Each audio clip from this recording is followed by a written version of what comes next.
Praise the lord. దేవుని పరిశుద్ధ నామమునకు మహిమ కలుగును గాక. ఈ యొక్క వేకప్ వాడ్ను ఆన్లైన్ ద్వారా వీక్షించుచున్న ప్రభునందు ప్రియులైన మీ అందరికీ ప్రభు అయిన యేసుక్రీస్తు నామంలో నా హృదయపూర్వక వందనాలు తెలియచేస్తున్నాను. దేవుడు మనల్ని ప్రేమించి ఈ దినం కొరకు మనకి ఇచ్చినటువంటి క్యాలెండర్ వాక్యము వేకప్ వాడ్ని ఒకసారి ధ్యానం చేసుకుందాం. ఆదికాండము 18వ అధ్యాయము 14వ వచనం. ఆదికాండము 18వ అధ్యాయము 14వ వచనం. యెహోవాకు అసాధ్యమైనది ఏదైనా నున్నదా?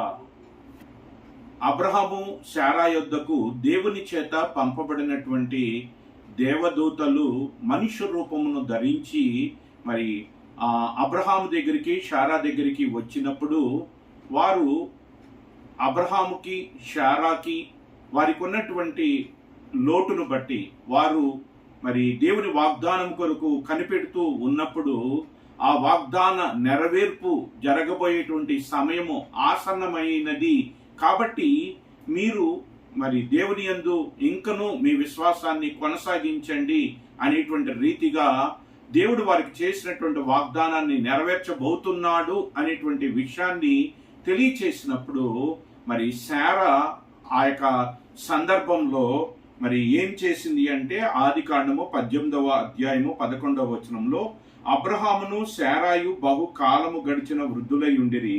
స్త్రీ ధర్మము శారాకు నిలిచిపోయెను గనుక శారా బలము ఉడిగిన దాననైన తర్వాత నాకు సుఖము కలుగునా, నా యజమానుడు వృద్ధుడై ఉన్నాడు కదా అని తనలో నవ్వుకొనెను.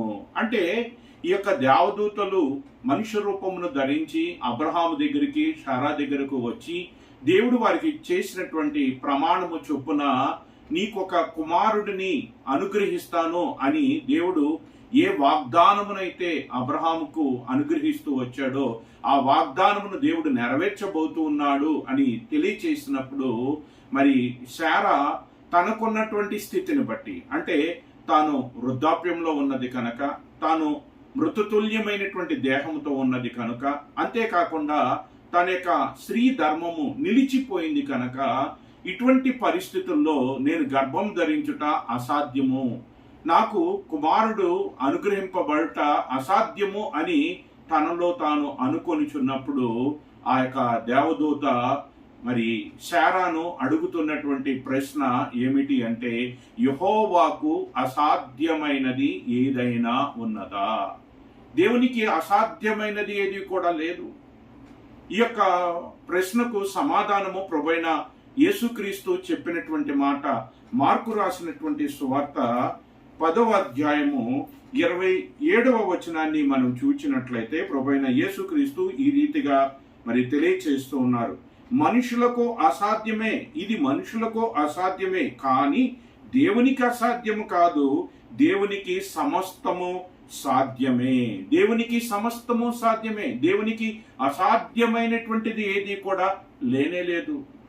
ఈ యొక్క పరిశుద్ధ గ్రంథంలో ఉన్నటువంటి 66 పుస్తకాలు కూడా దేవునికి అసాధ్యమైనది ఏది కూడా లేదు, దేవుడికి సమస్తము సాధ్యమే అని మరి ఈ యొక్క పరిశుద్ధ గ్రంథంలో ఉన్నటువంటి 66 పుస్తకాలు కూడా అనేకమైనటువంటి రుజువులతో మరి సాక్ష్యం ఇస్తూ ఉన్నాయి. ఎంతో మంది జీవితాలను చూపిస్తూ ఎన్నో రుజువులు ఆధారాలతో ఈ యొక్క పరిశుద్ధ గ్రంథంలో ఉన్నటువంటి 66 పుస్తకాలు కూడా దేవుని గురించి సాక్ష్యం ఇస్తూ ఉన్నాయి. ఏమని సాక్ష్యం ఇస్తున్నాయి అంటే, దేవునికి సమస్తము సాధ్యమే, మనుషులకు అసాధ్యము, దేవునికి అసాధ్యమైనటువంటిది ఏది కూడా లేదు అని ఈ యొక్క పరిశుద్ధ గ్రంథంలో ఉన్న ప్రతి పుస్తకము కూడా దేవుని గురించి సాక్ష్యం ఇస్తూ ఉన్నది. ఈరోజు దేవుడు మనకి ఇస్తున్నటువంటి వేకప్ వాడు ఏమిటి అంటే, ఆయన వాగ్దాన రూపకంగా మనకిస్తున్నటువంటి లేఖన భాగం ఏమిటి అంటే, యెహోవానగు నేను, నాకు అసాధ్యమైనది ఏది కూడా లేనే లేదు, దేవునికి సమస్తము సాధ్యమే. అందుకు ఎన్నో రుజువులు ఆధారాలను దేవుడు ఈ యొక్క పరిశుద్ధ గ్రంథము ద్వారా మనకు అనుగ్రహిస్తూ ఉన్నాడు. ఇప్పుడు చదువుకున్నటువంటి ఈ లేఖన భాగమును బట్టి మరి శారా యొక్క జీవితంలో జరిగినటువంటి అద్భుతాన్ని గురించి మనం ఆలోచన చేస్తే, ఆ తర్వాత వచనాలలో 21వ అధ్యాయం 1, 2, 3 వచనాలను మనం చూసినప్పుడు అక్కడ శారా వృద్ధాప్యమందు ఒక కుమారుని కని ఆ కుమారునికి ఇస్సాకు అని పేరు పెట్టడాన్ని మనం చూస్తూ ఉంటాం. కాబట్టి వృద్ధాప్యంలో ఉన్నటువంటి ఆ యొక్క శారా మరి ఏం చేసింది అంటే గర్భాన్ని ధరించింది. అలా గర్భమును ధరించటానికి తనకు శక్తి లేదు, తనకు బలము లేదు, తన శ్రమము ఆగిపోయింది. మరి తన యొక్క శరీరము మృతతుల్యమైపోయింది కనుక నాకు పిల్లలు పుట్టడం అసాధ్యమని తాను అనుకుంది. కానీ దేవుడు అన్నాడు, నాకు అసాధ్యమైంది లేదు, నీకు అసాధ్యమే, నీకు సాధ్యము కాదు. 90 ఏళ్ల ప్రాయంలో మృతతుల్యమైనటువంటి దేహముతో వృద్ధాప్యంలో మరి స్త్రీ ధర్మము విడిచిపోయిన తర్వాత పిల్లలను కంటమనేటువంటిది ఈ సృష్టిలో ఎక్కడా కూడా జరగలేదు, ఎక్కడా కూడా జరగటానికి అవకాశం లేదు. ఇది మనుషులకు అసాధ్యం, కానీ దేవునికి మాత్రం కాదు. అది శారా యొక్క జీవితము దేవుడికి అసాధ్యమైనది ఏది కూడా లేదు అని మనకు రుజువును ఆధారమును చూపిస్తూ ఉన్నది.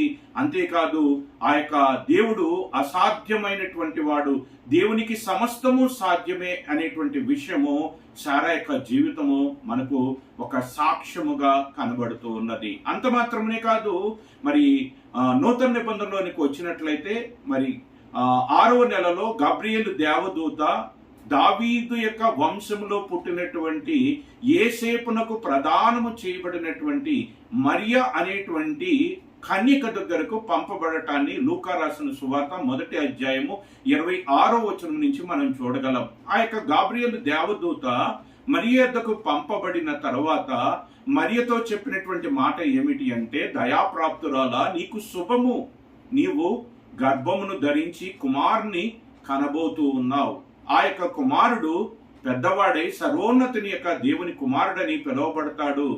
ఆయనకు దేవుడు తన తండ్రి అయిన దావీదు సింహాసనాన్ని ఇవ్వబోతాడు కనుక ఆయన యాకోబు వంశస్థులను యుగయుగములు ఏలుతాడు అని శుభవర్తమానాన్ని ఆ యొక్క గాబ్రియేలు దేవదూత మరియకు తెలియచేసినప్పుడు మరియ అన్నటువంటి మాట, ఇది నాకు ఎలాగూ సాధ్యం. నిజమే, ఒక కన్యకగా, ఒక వివాహము కానిటువంటి స్త్రీగా, పురుషుని ఎరుగనటువంటి స్త్రీగా ఉన్నటువంటి ఒక స్త్రీ, కన్యకగా ఉన్నటువంటి ఒక స్త్రీ తనంతట తానుగా కుమారుని బిడ్డను కనటం అనేటువంటిది అసాధ్యం.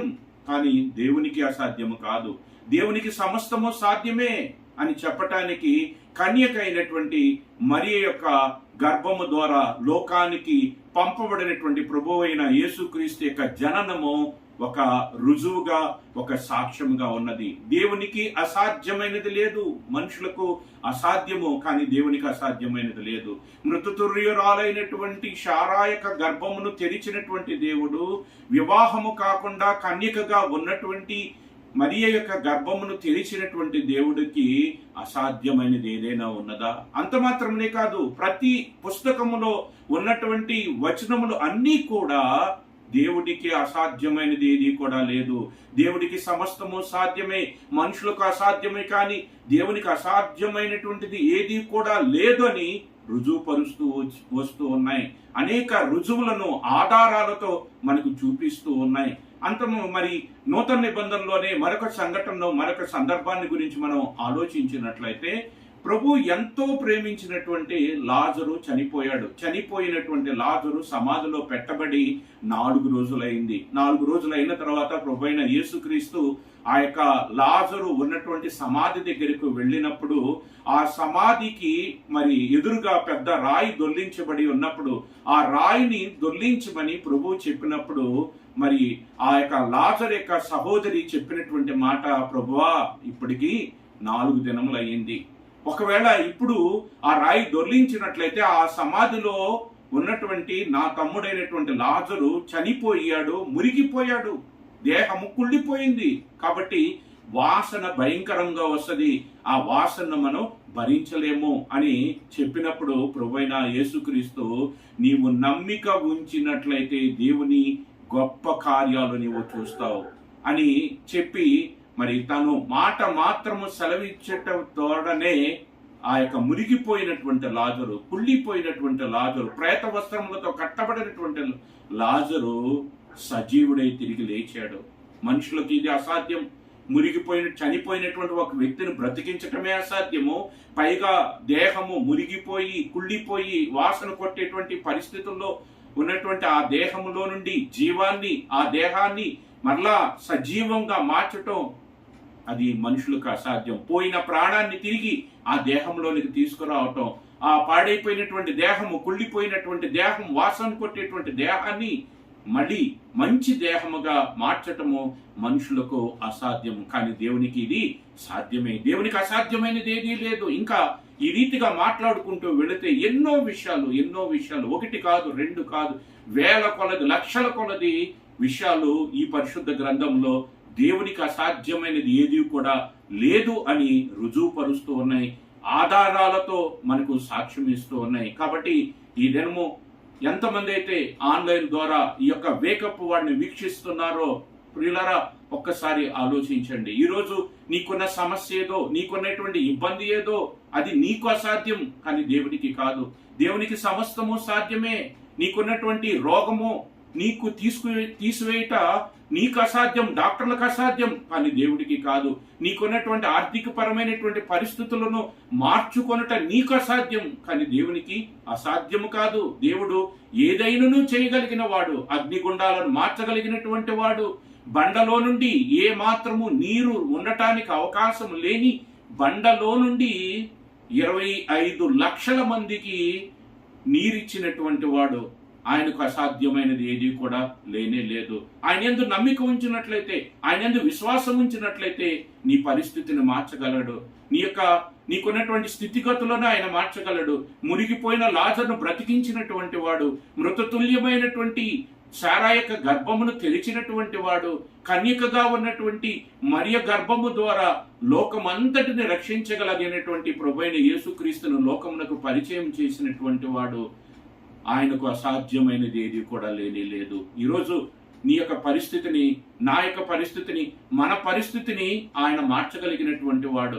మనకున్న సమస్యల నుంచి విడుదల పొందుట అది మనకు అసాధ్యమే, కానీ దేవునికి కాదు. దేవునికి సమస్తము సాధ్యమే. అయితే ఈ దినము ఈ యొక్క వాక్య భాగమును బట్టి దీన్ని ఒక వాగ్దాన రూపకంగా తీసుకొని దేవుని దగ్గరికి వెళ్ళి విశ్వాసంతో ప్రార్థించు, నమ్మిక ఉంచు, దేవుని యందు నమ్మిక ఉంచు.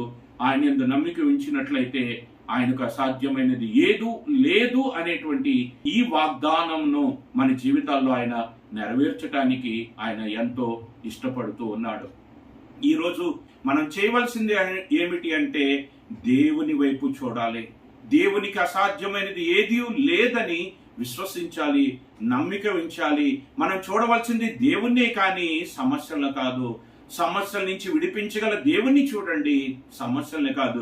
సమస్యలను చూస్తే ఓడిపోతావు, దేవుణ్ణి చూస్తే సమస్యల మీద విజయాన్ని నీవు పొందగలుగుతావు. దేవుడిస్తున్నటువంటి శ్రేష్టమైనటువంటి లేఖన భాగము, నాకు అసాధ్యమైనది ఏదైనా ఉన్నదా, యెహోవాకు అసాధ్యమైనది ఏదైనా ఉన్నదా అని దేవదూత ప్రశ్నిస్తూ ఉంటే ప్రభువైన యేసుక్రీస్తు మార్కు రాసిన సువార్త 10వ అధ్యాయం 27వ వచనంలో ఏమని చెప్తున్నారు అంటే, ఇది మనుషులకు అసాధ్యమే కానీ దేవునికి అసాధ్యము కాదు. దేవునికి సమస్తము సాధ్యమే. సమస్తమును సాధ్యపరచగలిగినటువంటి దేవుడు మన పక్షముననున్నాడు. ఆయన యందు విశ్వాసం ఉంచండి, ఆయన యందు నమ్మిక ఉంచండి. ఆయన వైపు విశ్వాసముతో ఆయన వైపు చూచినట్లయితే ఆయన మన సమస్యల నుంచి మనల్ని విడిపించగలడు. ఆయనకు అసాధ్యమైనది ఏది కూడా లేనే లేదు. కాబట్టి దేవుడిచ్చినటువంటి ఈ యొక్క లేఖన భాగాన్ని ఒక వాగ్దాన రూపకంగా స్వీకరించి దాన్ని చేత పట్టుకొని దేవుని దగ్గరికి వెళ్ళి విశ్వాసంతో ప్రార్థించి, విశ్వాసంతో ఆయన వైపు చూచి, సమస్యను చూడకుండా దేవుణ్ణి చూచి, సమస్యల మీద విజయం ఇచ్చే దేవుని వైపు చూచి మన సమస్యల్లో విజయాన్ని పొందుతాం, సమస్యల నుంచి విడుదల పొందుదాం. మనకు దేవుడిస్తున్నటువంటి వాగ్దాన ఫలమును మనము అనుభవించేటువంటి వారుగా మనం ఉందాం.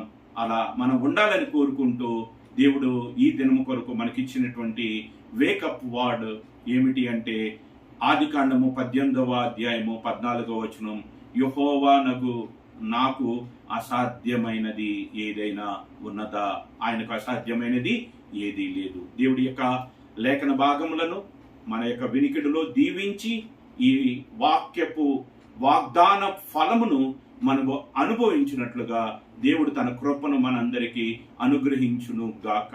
ప్రార్థించుకుందాం. ప్రేమ నమ్మకం కలిగిన మా ప్రియమైన పరలోకపు తండ్రి, మమ్మల్ని ప్రేమించి ఈ దినము మీరిచ్చిన ఈ శ్రేష్టమైన వాగ్దానాన్ని బట్టి నీకు వందనాలు. ఈ లేఖము ద్వారా నీకు అసాధ్యమైనది ఏది కూడా లేదని మీరు మరొకసారి మాకు గుర్తు చేస్తూ వచ్చారు. అందుని బట్టి నీకు వందనాలు. కాబట్టి మా విశ్వాస యాత్రలో మాకున్నటువంటి సమస్యల వైపు మేము చూడకుండా నీ వైపు చూచి నీకు అసాధ్యమైనది ఏది కూడా లేదు అనేటువంటి ఈ లేఖన భాగమును విశ్వసించి ఈ వాగ్దాన ఫలమును మేము అనుభవించటానికి మాకు సహాయం చేయమని ఘనత, మహిమ, ప్రభావములు మీకే ఆరోపిస్తూ నీ కుమారుడు మా రక్షకుడునైన యేసుక్రీస్తు వారి శ్రేష్టమైనటువంటి నామంలో ఈ ప్రార్థన మీకు సమర్పిస్తున్నాను తండ్రి. ఆమేన్. అందరికీ ప్రైజ్ ద లార్డ్.